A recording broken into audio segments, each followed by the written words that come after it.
Hello, I'm Simon. Welcome back to my workshop, and today I'm going to be finding a home for my Orbital sander. My sander currently lives under my workbench in this box.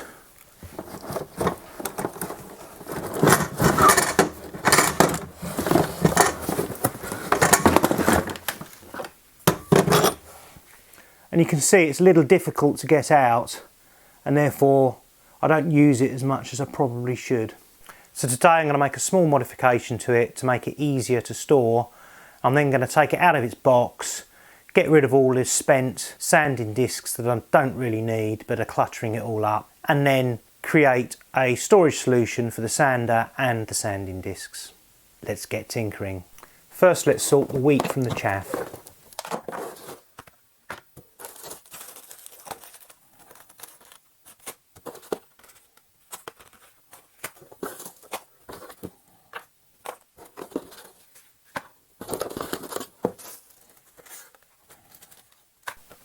Now if you imagine this was the wall, I have a little lip here that I could use to hold it against the wall, but I don't think this is necessarily very strong, so I'm not sure I really want to do that. I could have a block of wood on the wall, but it's not going to hold, it's just going to slip. That might change if I improve the contour of this block so it's the same contour as the tool, so I might try that. And I do have the exhaust that I might be able to do something with. I'll probably end up doing a combination of those things. So I'm going to sit down with a bit of paper and come up with a design. Okay, I have an outline of a design. Let me take you through it.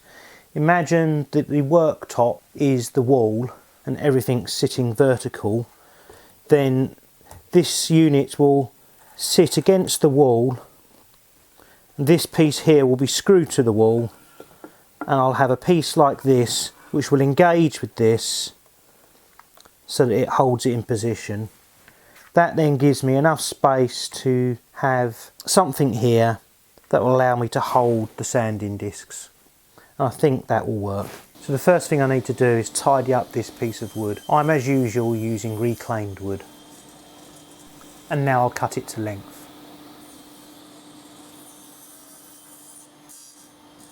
And I'll square up the ends on the other piece. This is quite a complex piece to cut, so I'm going to take it in stages and do it slowly, and hopefully I won't make a mistake.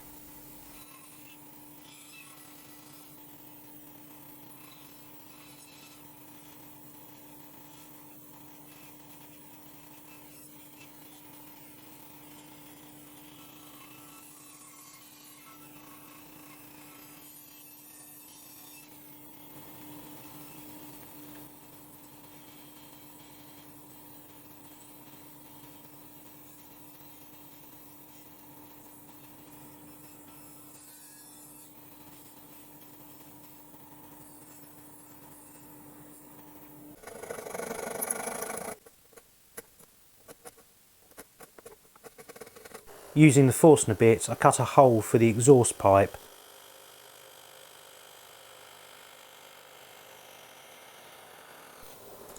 I'm constantly offering the piece up and marking out what needs to change so I can get a decent fit.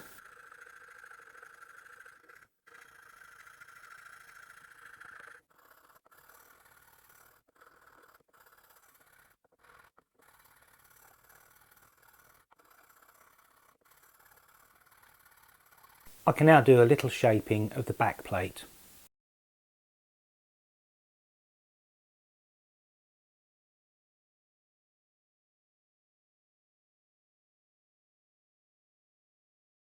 So it still needs some final fettling, but that will be done better once it's glued and screwed together, and I then can fettle it as a single piece. I pilot some holes and then glue and screw the two pieces together.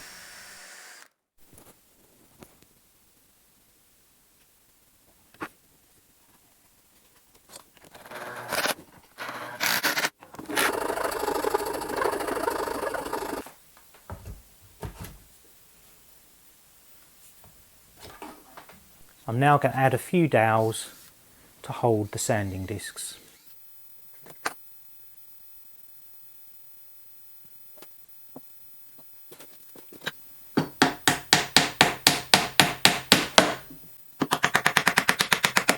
I made a small front piece for the dowels to stop the discs from falling off, and I glued it in place. Whilst I'm waiting for the glue to dry on the mount, I'm going to fit one of these kettle plugs to the hand sander and reduce the length of the cable. This will make it a lot easier to store, and it also means that I can use any length extension lead I want, and it means I can use any of the kettle leads I've already got when using this, so I can always choose an appropriate length lead. Now, one of the things you do need to check is that the current that's going to be pulled by one of these isn't too large, because these will only take 10 amps. Now, as it happens, this machine here pulls less than 2 amps at 240 volts, so it's well within the capabilities of a socket like this. The other thing to bear in mind is that if you're going to do something like this, obviously it's going to invalidate your warranty, and there is an element of risk involved because this is 240 volts and 240 volts can kill you. But I'm comfortable with that risk. Something to also bear in mind is that if you're going to use one of these kettle plugs, the end with the pins on needs to be the end that you connect to the piece of equipment. Otherwise you'll have live pins here, which you don't want. The only way you can access these pins is to pull the plug off, and therefore there is no power. I'm not going to show you me connecting the socket because I'm not a qualified electrician.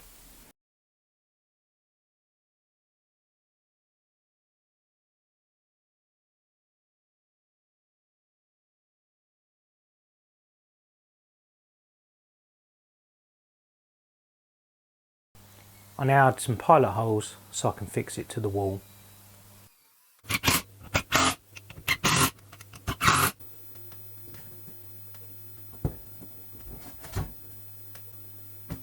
So that's how you build an orbital sander holder for your tool wall. If you've enjoyed this video, then please leave a thumbs up. If you've got any questions, then please leave them in the comments below. And if you haven't already, then please subscribe. And I'll see you in my next video. Thanks for watching.